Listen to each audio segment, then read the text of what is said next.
বলো যায়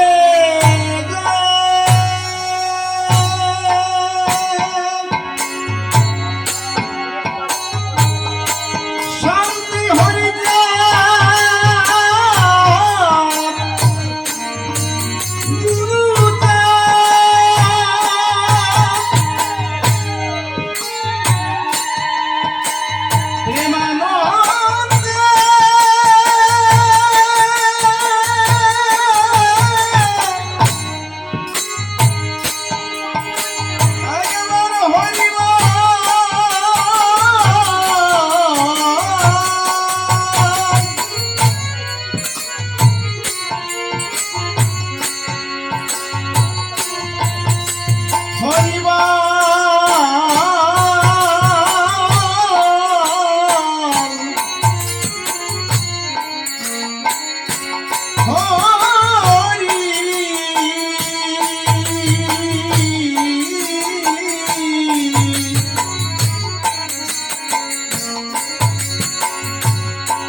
হরি বল মোলা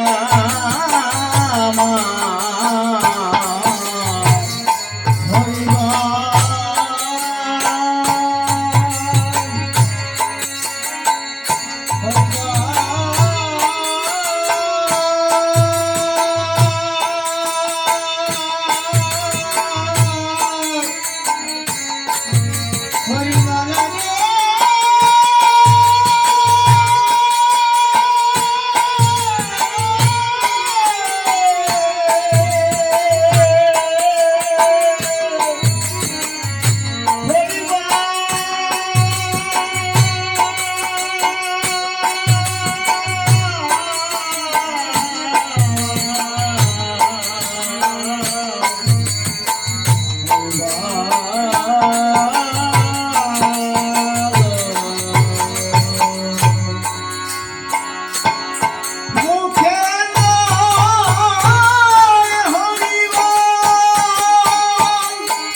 তারককর্তা গান লিখলেন, তোরা কে যাবি গৌর ঘাটে আই চলে। তারক গোসাইরই একনিষ্ঠ শিষ্য হরিবর সরকার তিনি গান লিখলেন, তোরা সব জাগো সতনী, আমার তো লয় না মন, লয় না মন। সেই গান খান গাওয়ার চেষ্টা করছি হরিবাসরে। গানের ভিতরে যদি কোনো ভুল ভ্রান্তি হয় সন্তান জ্ঞানে সকলে ক্ষমা করবেন। হরিবল। তোরা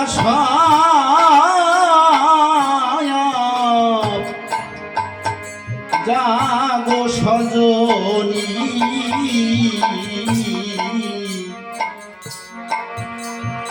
আমার তো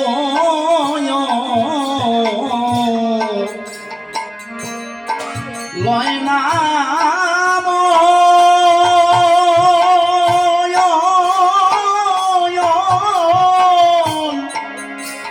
লয় না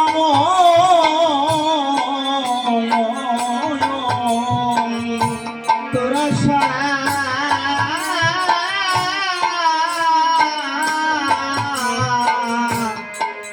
জাগো সাজনী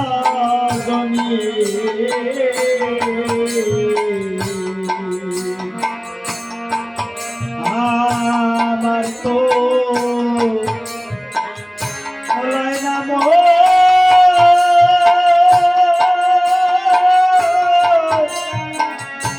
লয় না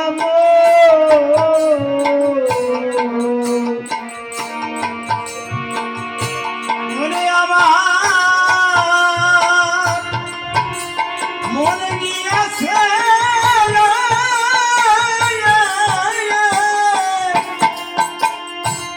ওরা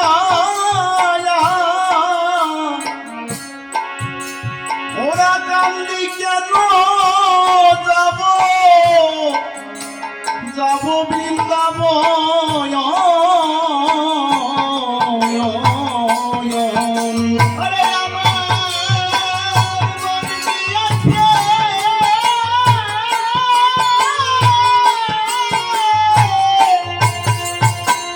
ও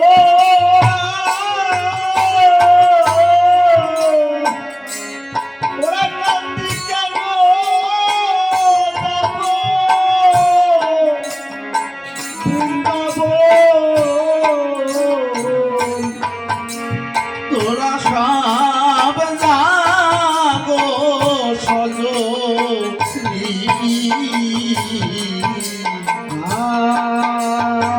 আমার তো লয় না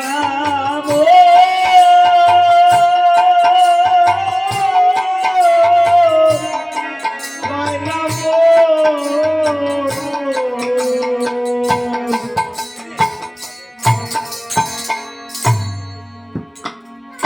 আমি গুরু চাঁদে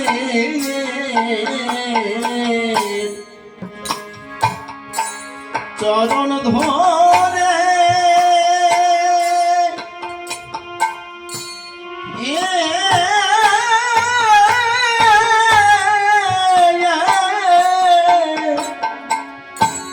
চরণ ধরে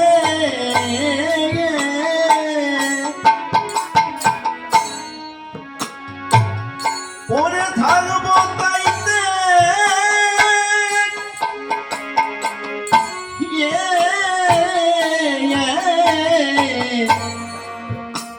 তাইতে যাহা করে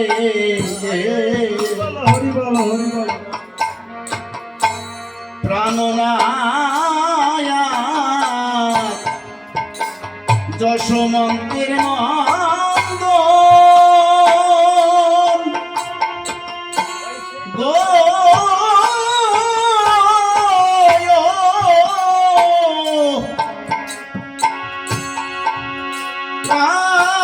প্রাণনাথ যশোমন্তের নন্দ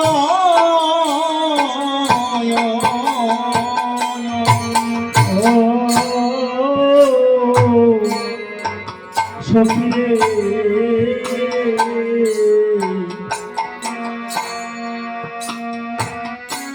আমি গুরু চাঁদে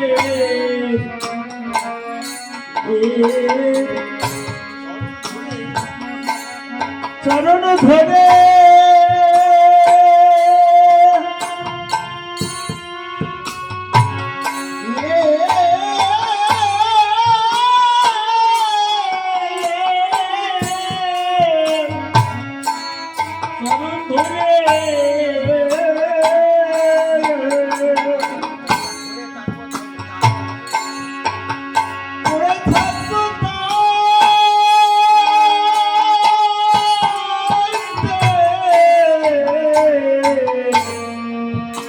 চাহার মনে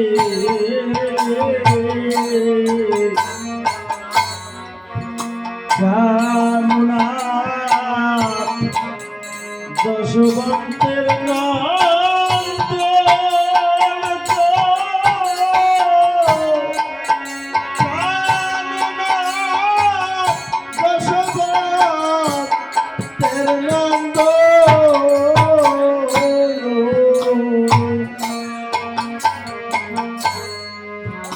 জয় হরি বল।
হরি বল, হরি বল।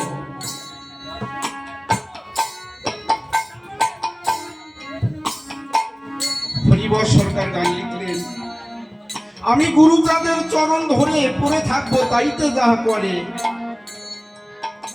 প্রাণনাথ যশবন্তের নন্দন, তোরা যাবি গৌর ঘাটে যা, কিন্তু আমার ওখানে মন লয় না।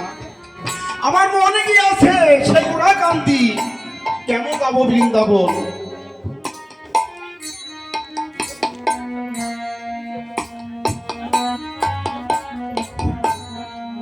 হরিবর সরকারের বাবা আনন্দ সরকার তৎকালীন সময় কবি গান করতেন।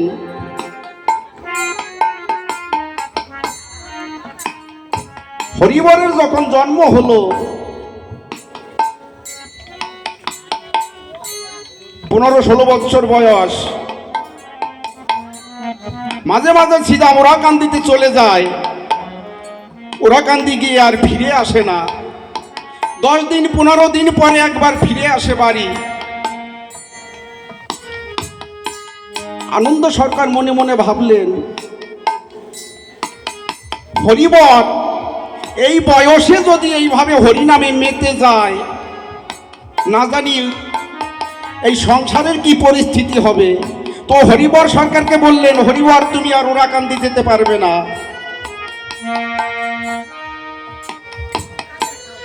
হরিবর সরকারের বাবা আনন্দ সরকার বারণ করলেন, তুমি শ্রীধামে যেতে পারবে না।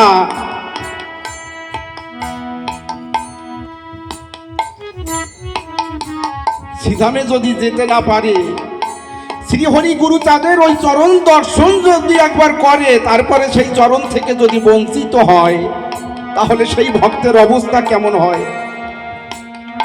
তুষের অনলের মতো ধিক ধিক করে এই হৃদয়ের ভিতরে আগুন সব সময় জ্বলে। গুরুচাঁদের ওই রূপ স্মরণ করে চোখের জলে ঘরের মধ্যে বসে ভেসে যায়। আনন্দ সরকার গিয়ে নিষেধ করে, আমার বাড়ি থেকে এইভাবে কান্নাকাটি করা চলবে না। হরিবর সরকার মনে মনে ভাবছে, বাবা গুরুচাঁদের নাম স্মরণ করে একটু চোখের জল ফেলছি, তাও আমার ফেলার উপায় নাই। হরিবর সরকারের একটা গানের মধ্যে আছে, ঘরে গুরুজনার ভয় ফুকারিয়া কাঁদিতে না পারি, নাস্তা না বুধ খানে খাড়া করলে গৌর হরি। গুরুচাঁদের ওই রূপ স্মরণ করে যে একটু চোখের জল ফেলবো, তাও ফেলতে পারছি না। ও গুরুচাঁদ, তোমার ওই চরণ দর্শন না করে আমি কিভাবে এই সংসারের মধ্যে থাকি।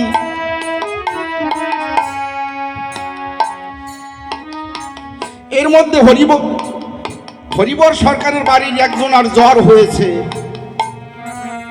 আনন্দ সরকার মনে মনে ভাবলেন, তাহলে তো ঠাকুর বাড়ি সংবাদ পাঠাতে হয়। হরিবরকে তো পাঠানো যাবে না, কারণ ওকে যদি পাঠানো হয় ও তো আর 2-4 দিনে বাড়ি ফিরবে না। যাই হোক, একটি ছেলেকে সিধামে পাঠালো যে গিয়ে গুরুচাঁদ ঠাকুরকে খবর দাও।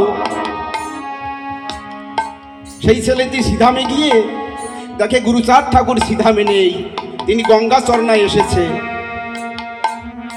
ওখান থেকে ফিরে আসলেন বাড়ি, এসে আনন্দ সরকারের কাছে বললেন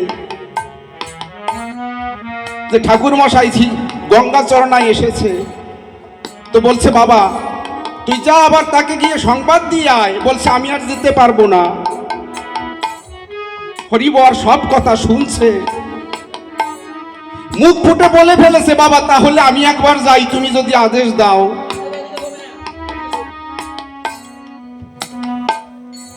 কিন্তু হরিবর সারা তো আর যাওয়ারও কেউ নেই।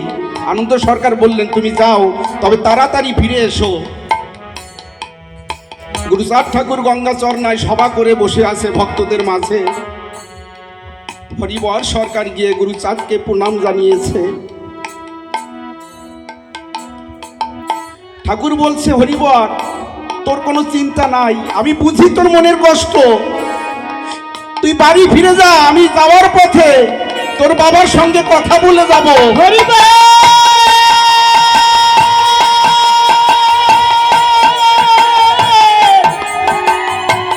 হরি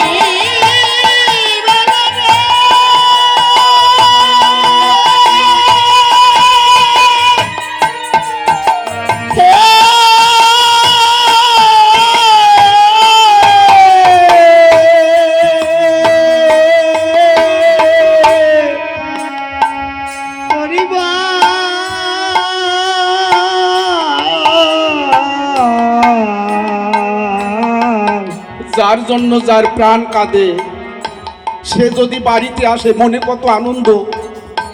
হরিশঙ্কর সরকার আনন্দ মনে বাড়িতে এসেছে, তাকে কি খাওয়াতে হবে বাজারে চলে গেছে। আর এদিকে গুরুচাঁদ ঠাকুর আনন্দ সরকারের বাড়িতে এসে উপস্থিত হয়েছে। এসে আনন্দ সরকারকে বলছে, আনন্দ তুমি হরিবরকে কেন নিষেধ করো সিধামে যেতে? বলছে, আনন্দ সবার জন্য তো সবার মন কাঁদে না, ও তো খারাপের জন্য সিধামে যায় না। তুমি কি ভুলে গেছো আমার বাবা হরিচাঁদের বরে এই জগতে জন্ম হয়েছে হরিবরের, তাহলে সিধাম বলে হরিচাঁদ গুরুচাঁদ বলে তার প্রাণ তো কাঁদবেই। জয় গুরুচাঁদ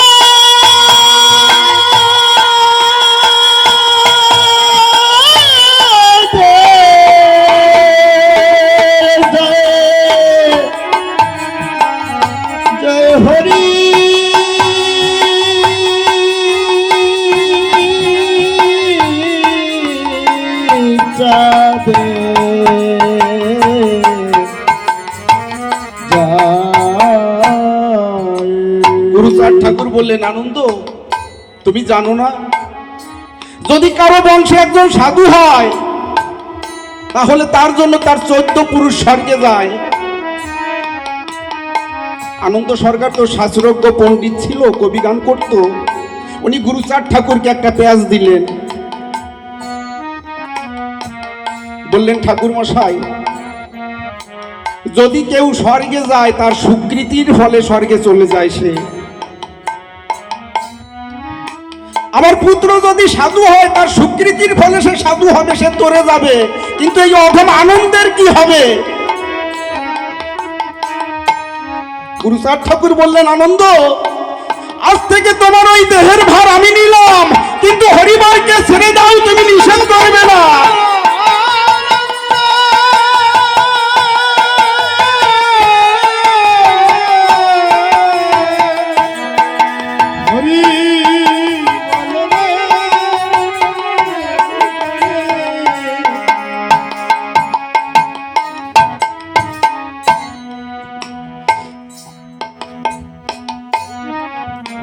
ঠাকুর বললেন, আনন্দ সরকার ঠাকুরকে বলছে, ঠাকুর আমার হরিবর এই বয়সে যেভাবে হরি বলে কাঁদে, আমার মনে বড় ভয় হয় যে আমার হরিবর আমাকে ছেড়ে এই সংসার ছেড়ে কবে যে পাগল হয়ে বেরিয়ে যায়, তাই তোকে আমি নিষেধ করি।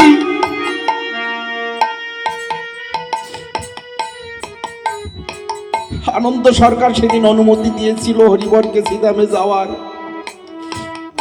তাই তো হরিবর বললেন, আমি গুরুচাঁদের ওই চরণ ধরে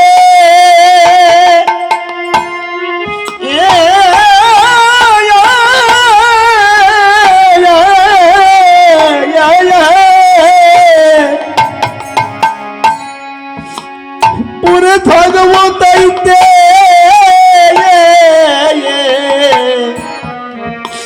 তাইতে যা করে ওই প্রাণনাথ যশোমন্তের নন্দ গো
হরি বল হরি বল হরি বল।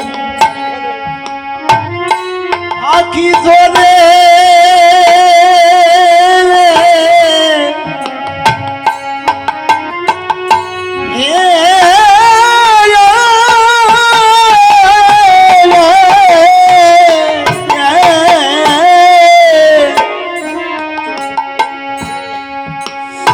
এবার বর্তমানে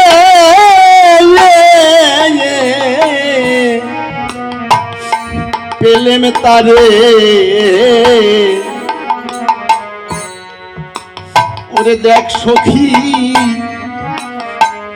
দেখা যায় কেমন গো,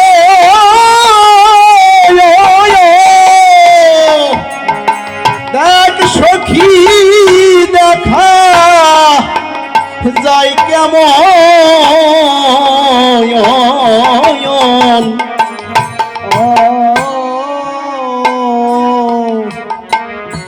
সখীরে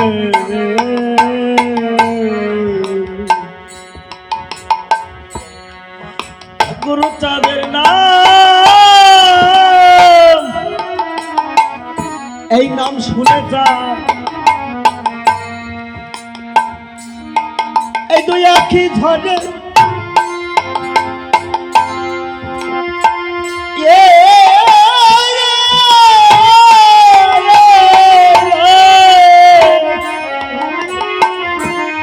এই আখি ঝরে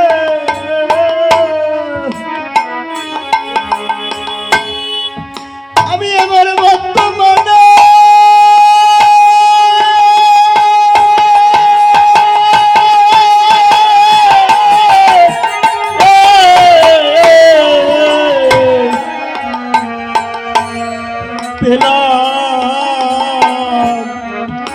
পেলাম তারে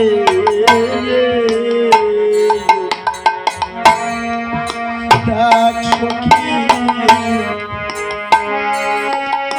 দেখা যায় কেমন গো, দেখ সখী দেখা যায় কেমন।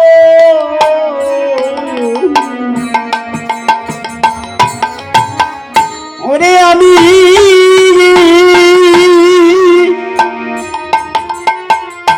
আমি নয়নে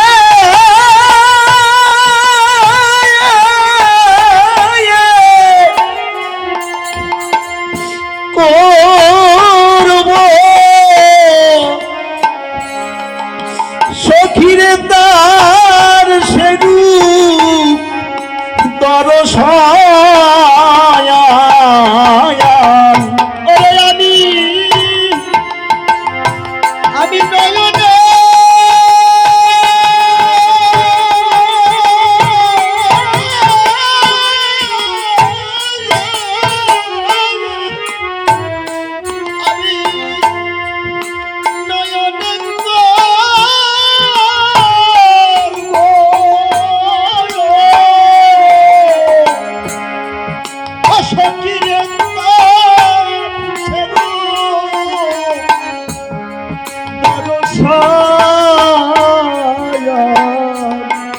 তোরা সব যাবে সজনী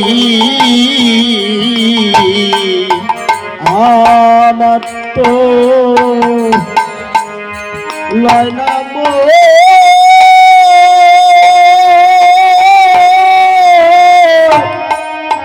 লাইলা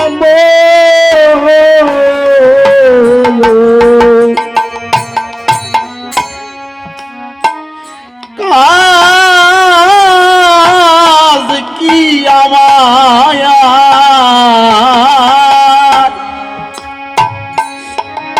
তীর্থবাসে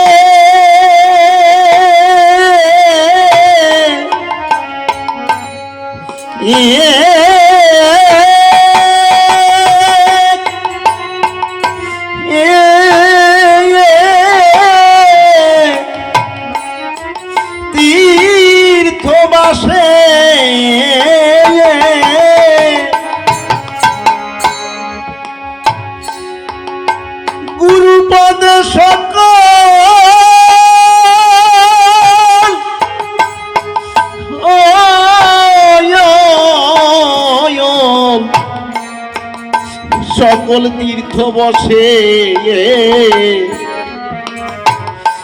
ওই তীর্থরায়া শ্রী গুরুর চরণ গো তীর্থরাজ শ্রী গুরুর চরণ ও প্রাণ সখী রে সখী রে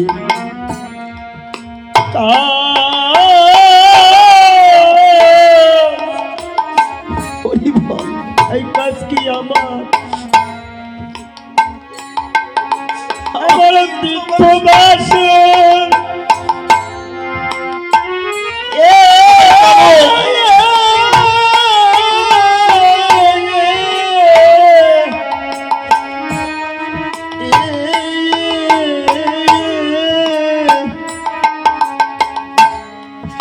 ওই গুরু পদে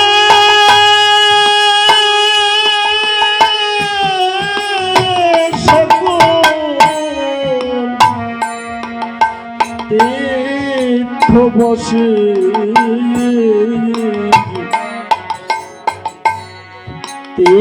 তীর্থরাজ শ্রী গুরু চরণ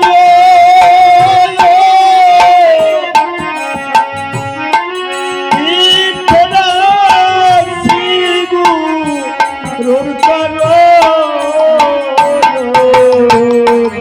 আমার হরিবর সরকার বললেন আমার তীর্থ দর্শন করে কি হবে, তীর্থে গিয়ে আবার কি হবে? সকল তীর্থই তো গুরুর শ্রীপাদ পদ্মে বিরাজ করে। গুরু হরিচাঁদ ঠাকুর বললেন মাতা পিতা গাছের গোড়া, হরি গাছের ফল। গাছের গোড়া কেটে কেন আগায় ঢালিস জল? তাহলে আমাদের জীবনে আমাদের মাতা পিতা হচ্ছে পরম গুরু। আমার অশ্বিনী কর্তাও একই কথা বললেন, গুরু পদে আছে প্রেম তীর্থ, যাওয়া মাত্র এ দেহ তো হবে পবিত্র।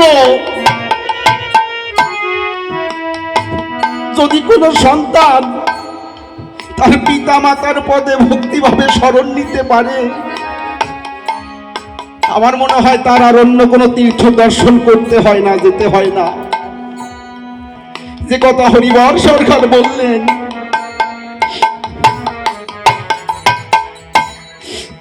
কাজ কি আমার তীর্থ বসে, গুরু পদে সকল তীর্থ বসে, তীর্থরাজ শ্রী গুরুর চরণ।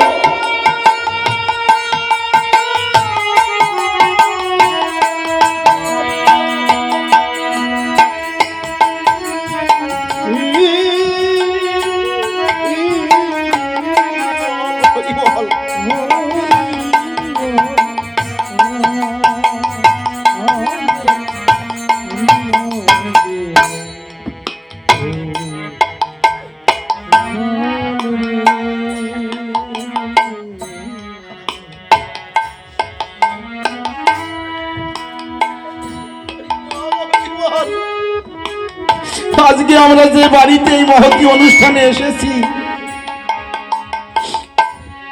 মহতী অনুষ্ঠান সবার বাড়িতে হয় না মা। যখন কোনো ভক্তের মন মহৎ হয় তখন তার গৃহে সাধুগুরু মহতের আগমন ঘটে, তখন তার গৃহে মহতী অনুষ্ঠান হয়। লক্ষ লক্ষ টাকার মালিক, কোটি কোটি টাকার মালিক, তার বাড়িতেও কিন্তু মহতী অনুষ্ঠান হয় না। হরিবল হরিবল। তো আজকে যাদের বাড়িতে আমরা এসেছি মহতী অনুষ্ঠানের আয়োজন করেছে, আমার গৌর ভাই তার বাবা আজকে বাড়িতে নেই, কর্মসূত্রে বাইরে আছে।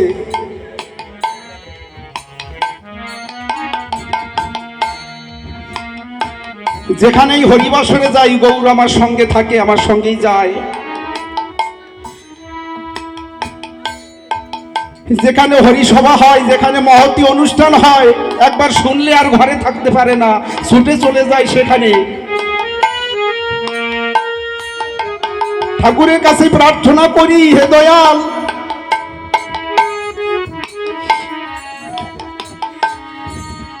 বাবা মার কয়দিন থাকবে এই ধরাধামে, সকলেই তো একদিন চলে যেতে হবে। তো গৌর এই জগতের বুকে যতদিন থাকে ততদিনই যেন তোমার ভক্তবিন্দু ডেকে এনে এইভাবে মহতী অনুষ্ঠান করতে পারে।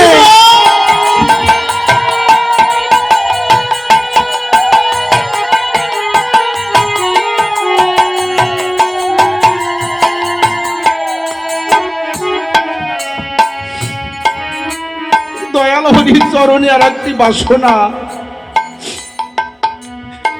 আজকে আপনাদের গৌর ডেকে এনেছে কিছু পাওয়ার জন্য,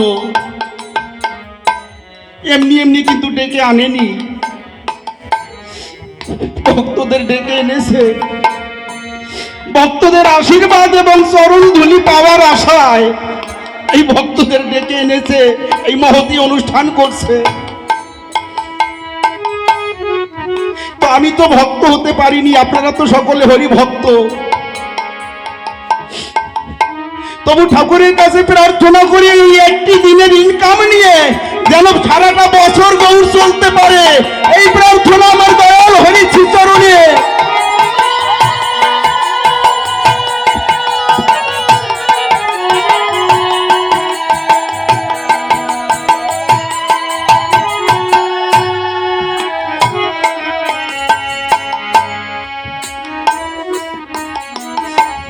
আমি গৌরকে বলবো, ভাই যাই করিস কিন্তু পিতা মাতার পদে ভক্তি রাখিস,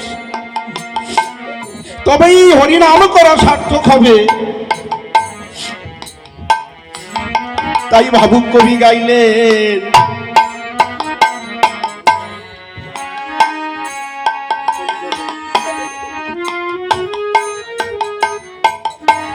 কাজ কি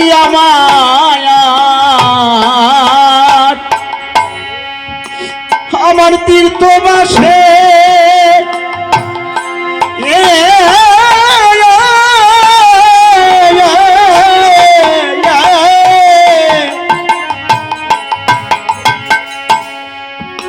গুরুপদে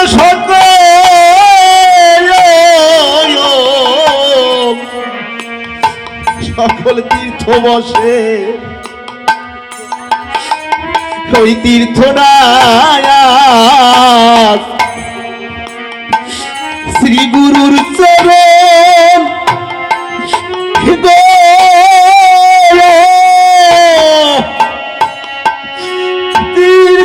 তীর্থরাজ শ্রী গুরুর চরণ।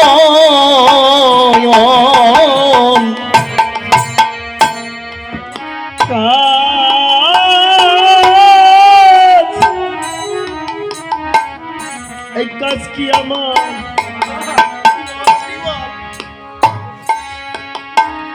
ওই তীর্থবাসী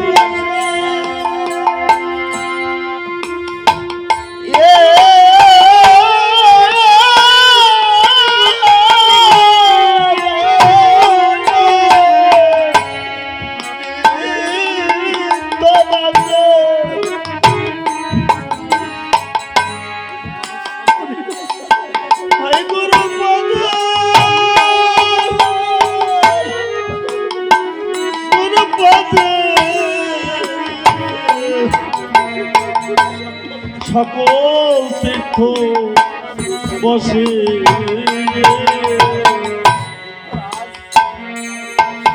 ওই তীর্থরা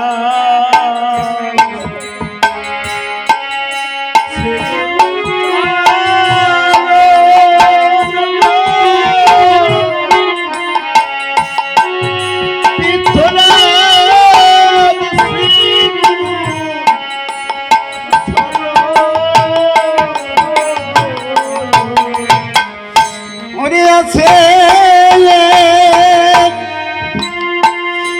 গয়া গঙ্গা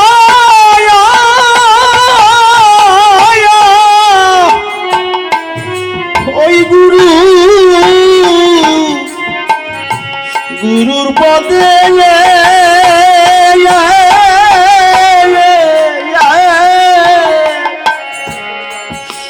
ওরে কেন করব করব অন্বেষণ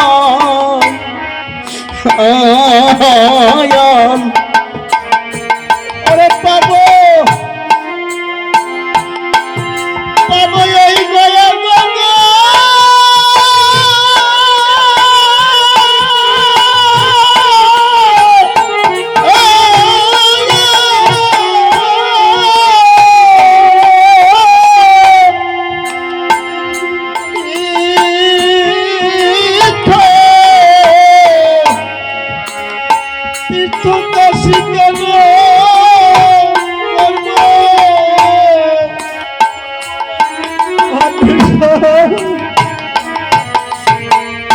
তোরা সব যাবে সজনী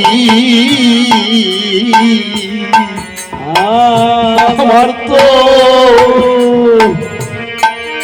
লয় না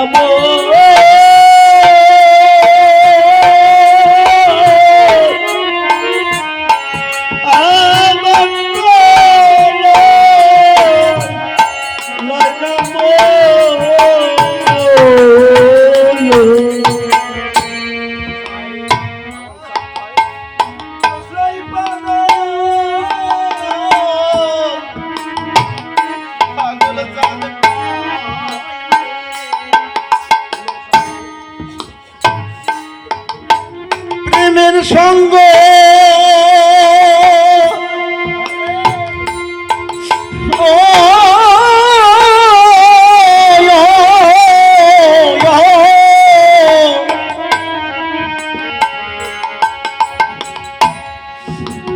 ওরে ধর গে গুরু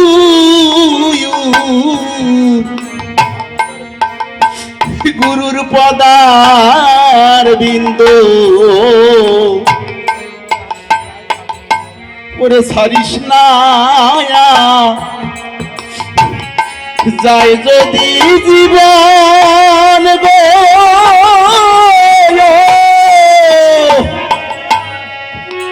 ওরে ছাড়িস না যায় যাই যদি জীবন গোসাই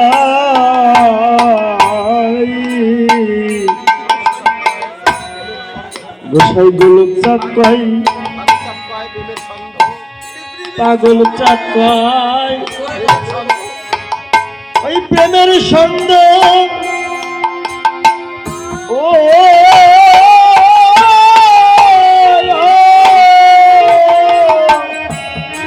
প্রেমের ছন্দ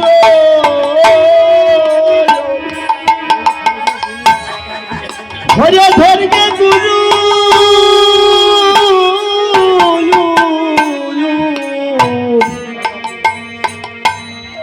গুরুর পদার ওই পদার বিন্দু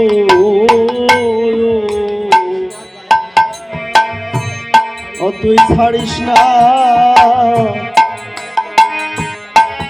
যাই যদি জীবন গো ছাড়িস না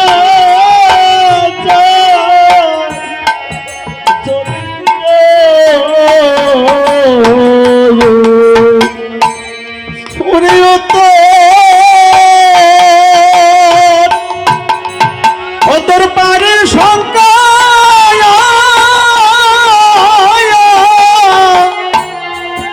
নাই রে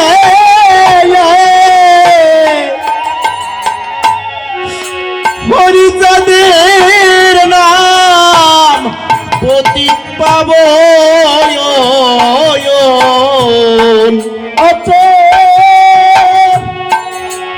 তোর পারে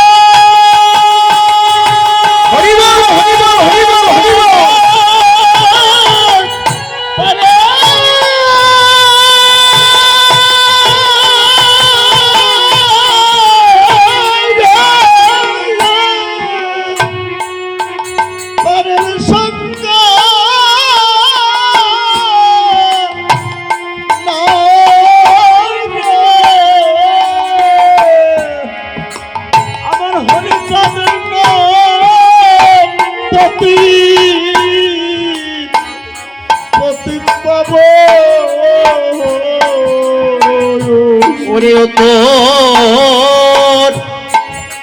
অতর পারের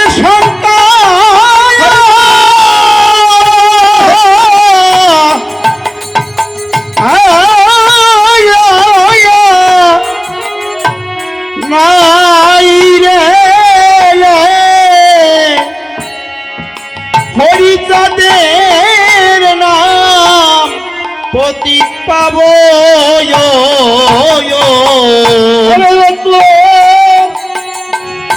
তোর পারের সঙ্গ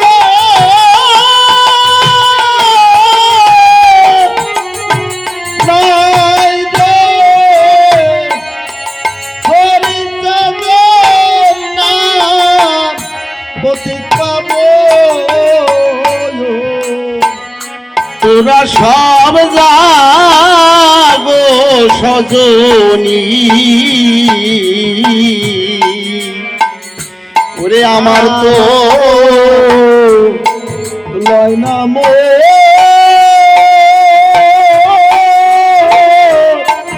ওর লয় না মো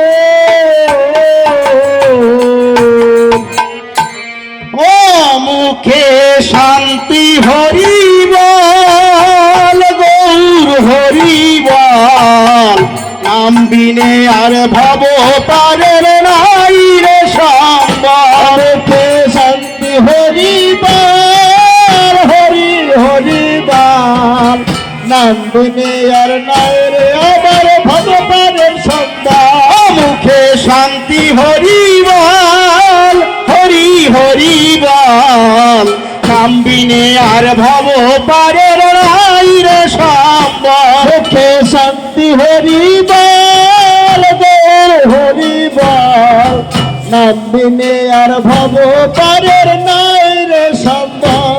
একবার হরিবল হরিবল হরিবল হরিবল একবার হরিবল হরিবল হরিবল হরিবল বলার আর কিছু নাই বলার বল হরিবল হরিবল